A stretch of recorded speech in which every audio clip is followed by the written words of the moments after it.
അല്ലടാ കുട്ടി, ഇന്ന് പണിക്കൊന്നും പോയിട്ടില്ലേ? എപ്പോഴും ഇങ്ങനെ താളം പിടിച്ച് നടത്താം. നിങ്ങളെന്തെന്ന് പറയുന്നത് പ്രേമട്ടാ? ഇന്ന് ബന്ധല്ലേ, ഇന്നാരെങ്കിലും പണിക്ക് പോവാ? എന്ന് വെച്ചാൽ നീ 360 ദിവസം പണിക്ക് പോക്കല്ലേ? ഒന്ന് പോടാപ്പാ, നമ്മളെ മെമ്പറിലായി വരുന്നു. അല്ല മെമ്പറെ, ഈ പണി മുടക്കുമായിട്ട് വണ്ടിയും ഇല്ലാണ്ട് നിങ്ങളെടി പോയിന്? വണ്ടിയൊന്നും ഇല്ലെങ്കിലും കുഴപ്പമില്ല പ്രേമ.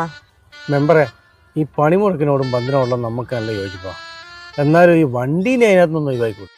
പ്രേമ, നീ ഒരു ഉത്തരവാദിത്തമുള്ള പൗരനാണ്, നീ ഇങ്ങനെ സംസാരിക്കില്ല. നമ്മളല്ലേ ഈ ബന്ധം വിജയിപ്പിക്കേണ്ടത്. എന്നാലും ഈ വണ്ടിയല്ലോ. ഒരെന്നാലും ഇല്ല, ഞാൻ പോവാ. അയ്യേ, മോശം മോശം. നിങ്ങളൊരു ഉത്തരവാദിത്തമുള്ള പൗരനല്ലേ പ്രേമ? അയ്യോ അയ്യോ പ്രേമ, എടാ പ്രേമ, എന്റെ പശു പ്രസവിച്ചിട്ട് ക്രാവ് അങ്ങോട്ടും ഇല്ല ഇങ്ങോട്ടും ഇല്ലാണ്ടാ നിൽക്കുന്നത്. നീ വേഗം പോയി വണ്ടി വിളിച്ചിട്ട് ഡോക്ടറെ കൂട്ടിയിട്ട് വന്നേ, അല്ലെങ്കിൽ അത് രണ്ടും ചത്തുപോകും. ഇന്ന് പണി മുടക്കല്ലേ മെമ്പറെ? ഉത്തരവാദിത്തമുള്ള പൗരനെ നിലയ്ക്ക് ഞാൻ ഒലക്കമേലെ ഒരു പണിമുടക്ക്.